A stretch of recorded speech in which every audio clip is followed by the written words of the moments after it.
कौन गलती के लिए जे सताब छी गे, कौन गलती के लिए जे सताब छी गे, दीवाना के एना कोना बची गे, कौन गलती के लिए जे सताब छी गे, दीवाना के एना कोना बची गे, कोना बची गे, हाँ कोना बची गे, कोना बची गे, हाँ कोना बची गे।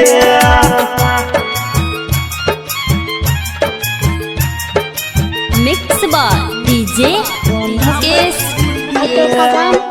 हंसत खेलत जिंदगी में आइब को बन गेलही कठोर गे, हंसत खेलत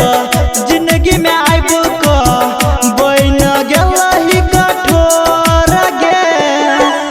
उजर देलही खुशी के घर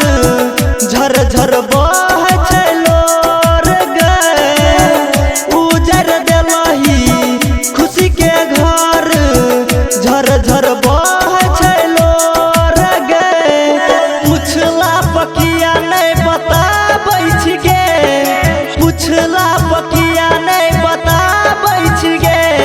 दीवाना के एना कोना बची